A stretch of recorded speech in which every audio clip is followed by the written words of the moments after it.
Cluster पर light आ रही है, एबीएस और हैंड ब्रेक दोनों लाइट आ रही है।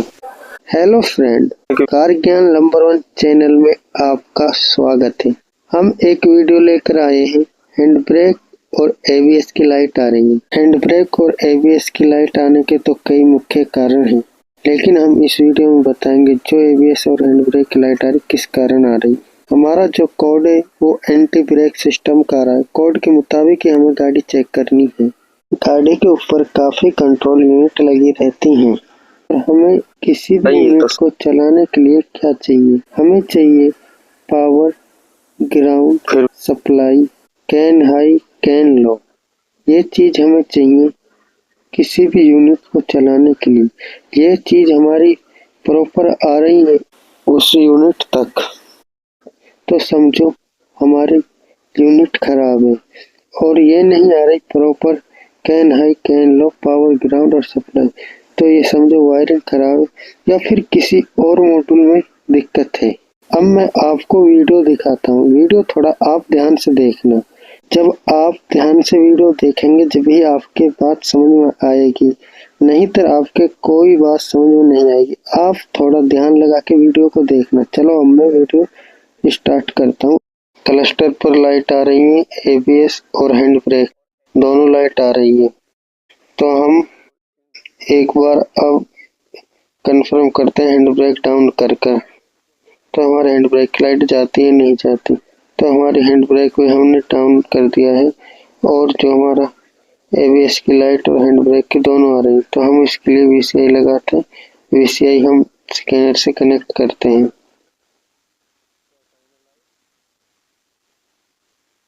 तो अब हम क्रेटा है जो 2025 मॉडल है तो इसे सेलेक्ट कर लेते हैं। ओके दबा देते। ओके दबाने के बाद हमारे एबीएस की लाइट आ रही तो हमें एबीएस में जाना है। तो एबीएस में जाकर ओके कर देते हैं। ओके करने के बाद अब हमारा डाटा जो स्कैन हो रहा है, तो स्कैन होने के बाद हमारा कुछ इस तरह failed to send communication code issue not responding. तो हमारा जो इशू है वो नॉट रिस्पॉन्डिंग दिखा रहा है। तो नॉट रिस्पॉन्डिंग दिखा रहा है तो अब हमें क्या करना, ओके दबाना। ओके दबाने के बाद जब तक हमें ये नहीं पता लगेगा हमारी गाड़ी में कोड किस चीज का आ रहा है, और तो उस वजह से हम गाड़ी को डायग्नोस नहीं कर पाएंगे। तो हमें कोड देखना है तो किस चीज का रहा है। इसके लिए अब हम आल पे चले गए हैं। आल पे जाने के बाद सारी आल डीटीसी ओके कर देते हैं, सबको सेलेक्ट कर कर। तो हमने सारे सेलेक्ट कर लिए हैं। ओके स्कैन होने के बाद अब हमारे इंजन का डाटा है वो स्कैन हो रहा है। इंजन का डाटा स्कैन होने के बाद फिर हमारा एससीआर, फिर हमारा 80, तो 80 ऑटोमेटिक तो है नहीं है।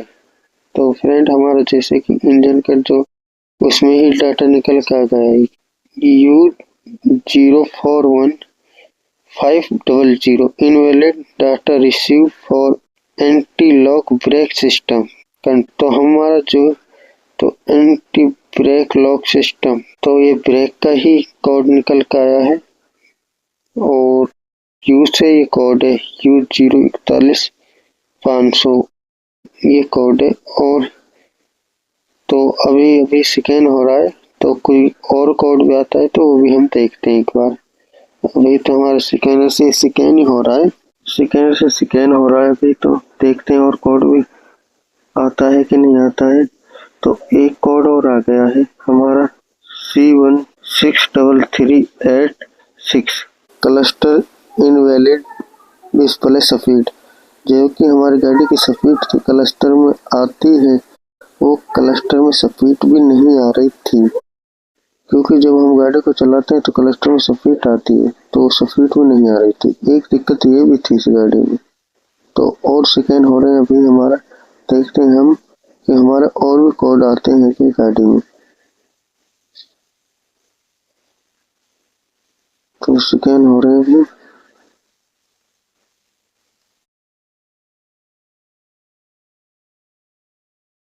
देखते हैं और कोड बता आ गया। एक कोड जो हमारा कोड आया है वो आया C 6250 can time out ABS ESC। ABS और ESC एक यूनिट है, दोनों एक जगह ही है। और हमारा एक और कोड निकल के आ गया B101025। ये क्या आया है? ये कोड है ESC missing error without ESC unit of control fault. तो अब हम इसके एक बार कोड को आपको थोड़ा जूम करके दिखा रहा हूँ, थोड़ा कोड देख लो आप। अब हमें चेक करना है इसका डायग्राम के लिए हमें ATM में जाना होगा। तो हम ATM में चले गए हैं। ATM में जाने के बाद अब हमें ब्रेक सिस्टम पर जाना होगा।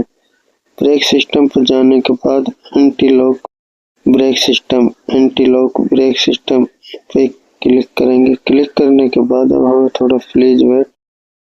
तो अब हमारा डायग्राम खुल चुका है। हमें डायग्राम में अब ढूंढना है ABS मॉड्यूल का सर्किट। तो हम अब डायग्राम में देखते हैं इसमें ABS मॉड्यूल का सर्किट है या नहीं। जो हमारा सॉकेट रहता है वही ढूंढना।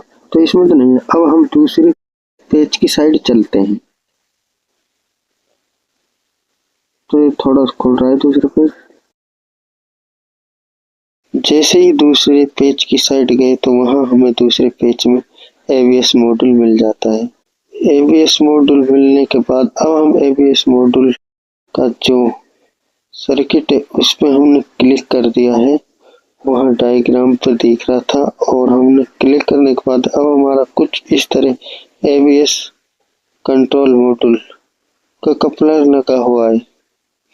तो हमारा जो ABS कंट्रोल मॉड्यूल कपलर है उसमें हम आपको बताएं तो हमारा 7 नंबर जो कैन लो है और 8 नंबर कैन हाई है।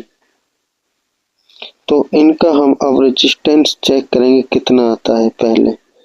तो हम आपको रेजिस्टेंस चेक करके दिखाएंगे। तो कैन हाई और कैन लो का रेजिस्टेंस अब चेक करते हैं। चलो, उसके लिए हमें ABS कंट्रोल यूनिट है उसका कपलर निकालना पड़ेगा। कपलर को निकालने के बाद फिर हम आपको रेजिस्टेंस चेक करके दिखाएंगे। तो हमारा जो रेजिस्टेंस था वो 7 नंबर और 8 नंबर पिन है जो आपको दिखाता हूँ। 7 नंबर में लो है कैन लो और 8 नंबर में कैन हाई। तो हमारा 7 और 8 दोनों पास पास हैं। तो पास पास तो रहेंगे क्योंकि वो 7 और 8 ही है। तो 7 और 8 का एक बार गिनती कर लेते हैं। गिनती करके फिर हम पिन को लगाते हैं। तो गिनती करते हैं। गिनती इसकी अगली साइड से 1 2 3 4 5 6 7 नंबर ये है। तो ये 7 नंबर है। इससे अगली 8 नंबर है उसमें भी लगा देंगे एक पिन को, एक पिन इसको। फिर इसका हम रेजिस्टेंस देखेंगे कितना।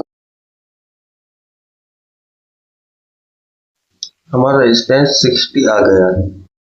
120 आता तो खराब रहेगा। तो हमारा रेजिस्टेंस 60 आ रहा है। तो हमारा जो क्योंकि सही है, क्लस्टर भी सही है और ECM भी सही है क्योंकि। तो अब हमें इसका जो चेक करना है 7 नंबर पिन की। तो हमने 7 नंबर पिन बताई थी आपको। वो पिन थी हमारी जो पिन थी 7 नंबर, वो पिन थी कैन लो की। तो कैन लो की पिन है तो हमारी जो इसमें वोल्टेज चेक करेंगे। वोल्टेज चेक किए तो हम पिन नंबर 7 पर लगाया कैन लो है जो, और एक हमने बैटरी ग्राउंड पर लगाया। तो हमारी वोल्टेज आ रही है 2.56। तो हमारी वोल्टेज जो कैन लो में है वो ठीक आ रही है। तो अब हम ऐसे ही कैन हाई की भी चेक करेंगे। अब हम वोल्टेज कैन हाई में भी चेक करेंगे। कैन हाई जो हमारी है वो 8 नंबर पिन है। 8 नंबर पिन हमारी यहाँ पर है कपलर में। तो हमें जाना है जस्ट उसके बगल में 7 नंबर के। तो यह अगली 8 नंबर है। 8 नंबर पर हमने पिन लगा दी है और एक बैटरी के ग्राउंड में मल्टीमीटर की पिन लगा दी। अब हमारी जो वोल्ट आ रही है वो 6-7 आ रही है, तो वो हमारा अच्छी वोल्टेज आ रही है। ये भी ठीक। मैं आपको कैन लो और कैन हाई की वोल्टेज डाल दूंगा, जिसमें आप समझ जाएंगे गुड वोल्टेज कितना रहना चाहिए। तो आप देख लेना। हमारी वोल्टेज जो इस तरह रहनी चाहिए, कैन हाई और कैन लो की, जिस तरह इसमें लिखा हुआ है। तो जैसे कि हमारी इसमें वोल्टेज बिल्कुल ओके कंडीशन की कितनी होनी चाहिए, इतना रहना चाहिए। तो आपने देख लिया होगा। हमें चेक करना है, अब जो हमारा पावर है वो चेक करना है, क्योंकि हमारा पावर आ रहा है वो हमारे 1 नंबर पिन में पावर है। तो हम 1 नंबर को जो हमारे कनेक्टर है उसमें हम लगाएंगे एक मल्टीमीटर की। तो हमने एक मल्टीमीटर की पिन लगा दी 1 नंबर का और एक ग्राउंड में। तो हमारा पावर 14 कुछ आ रहा है। तो पावर भी हमारा तो ठीक आ रहा है। तो हमारा 14.22 आ रहा है। थोड़ा ये मल्टीमीटर भी हमारा ऐसा ही है, तो इसलिए थोड़ा 2 पॉइंट बढ़ के आ रहा है। तो 14.23 आ रहा है। तो हमारा ठीक आ रहा है। तो हमारे जो अब हमें चेक करना है मोटर ग्राउंड। जो हमारा मोटर ग्राउंड है वो हमारा कपलर में 13 नंबर पिन है, उसके पे हमारा जो मोटर का ग्राउंड आ रहा है। तो हमें सिंपल क्या करना है, हमें करना है जो मल्टीमीटर की पिन है, एक हमने कपलर में 13 नंबर पिन पे लगानी है और एक हमें बैटरी के प्लस पर लगानी है मल्टीमीटर की पिन। तो हमें पता लग जाएगा हमारा ग्राउंड आ रहा है या नहीं आ रहा है। तो हमें सिंपल यही करना है। तो हमें अब मल्टीमीटर की पिन को लगा देते हैं। मल्टीमीटर की पिन हमने 13 नंबर पिन में लगा दी है जो हमारा, और अब हम एक मल्टीमीटर पिन को बैटरी के पॉजिटिव में लगा देते हैं। तो हमने इसमें भी लगाने के बाद तो हमारा वोल्ट आ रहा है 14.35। तो अच्छा आ रहा है, ठीक है। इसका ग्राउंड भी आ रहा है, हमें ग्राउंड की भी पता लग गया है। हमने ग्राउंड को चेक कर लिया। अब हमारा एक और पावर का बचा है, वो 25 नंबर पिन में है। 25 नंबर पिन में जो आ रहा है हमारा पावर आ रहा है। और अब इस पावर को भी हम देख लेते हैं आ रहा है या नहीं आ रहा। तो 25 नंबर पिन हमारे कपलर में यहाँ पर है। तो अब हमें कपलर में जाना होगा। तो हम कपलर में चले गए। 25 नंबर पिन हमारी यहाँ थी, उसमें मल्टीमीटर की पिन एक लगा दी, वो पावर है। और हमने एक ग्राउंड में लगा दी मल्टीमीटर की। तो हमारा जैसे कि अब हमारा पावर ये वाला भी आ रहा है। तो हमने पता लग गया, हमारे 2 पावर चेक हो गए, एक ग्राउंड, एक कैन और एक हाई कैन, ये भी चेक हो गई। अब हम देखते हैं और क्या बचा है। तो हमारा एक और लग रहा है इसमें पावर का, वो भी ICU जंक्शन बॉक्स से आ रहा है, वो अंदर वाले से आ रहा था, ये 2 इंजन वाले से आ रहे हैं। तो अब इसे भी हम चेक कर लेते हैं। ये हमारी जो पिन है वो हमारी 32 नंबर पिन है। तो 32 नंबर पिन हमारी यहाँ पर है। तो 32 नंबर पिन हमने अब कपलर में लगाना है मल्टीमीटर की पिन एक। तो अब 32 नंबर पिन को हम एक बार हम गिनती कर लेते हैं। गिनती करने के बाद फाइनल हमें मिल गई। अब मिलने के बाद हमने मल्टीमीटर की पिन इस 32 नंबर पिन में लगा दी और एक हमने उसमें नेगेटिव में लगा दी मल्टीमीटर की पिन, और हमारा जो वोल्ट आ रहा है 14.36 आ रहा है। तो सब में हमारा सेम वोल्ट आ रहा था। तो हमें ठीक है हमारे वोल्ट में। तो अब हमें इसका जो हमें चेक किया था, तो आपके समझ में आ गया होगा फ्रेंड। तो मैंने जैसे ही मैं बताया था वीडियो में, सारी चीज एक एक करके नहीं बताइए आपको। जो हमें इसमें खराब मिला वो ABS कंट्रोल यूनिट खराब मिला है, ABS मॉड्यूल खराब मिला है। हमें जो चाहिए मैंने बताई, एक बार और बताता हूँ। किसी भी मॉड्यूल या यूनिट को चलाने के लिए हमें can high, CAN low, power, ground और सप्लाई, ये चीज चाहिए हमें एक यूनिट चलाने के लिए और एक मॉड्यूल चलाने के लिए। मैंने एक चीज नहीं बताई, चलो वो भी बता देता हूँ। कैन हाई और कैन लो का रेजिस्टेंस चेक करने के लिए हमें क्या करना पड़ेगा, हमें बैटरी का टर्मिनल को हटाना और कैन हाई कैन लो में मल्टीमीटर की दोनों पिन लगानी, कैन हाई और कैन लो में। और फिर हमें लगाने के बाद हमारे मल्टीमीटर को रेजिस्टेंस पे सेट करना। हमें रेजिस्टेंस 60 मिले तो गुड है हमारा रेजिस्टेंस। और हमें 120 रेजिस्टेंस मिलता है तो हमारा कहीं से दिक्कत है। आगे वीडियो के लिए आप कार ज्ञान चैनल को सब्सक्राइब कर लो और वीडियो को लाइक करो और शेयर करो। थैंक यू इस वीडियो में।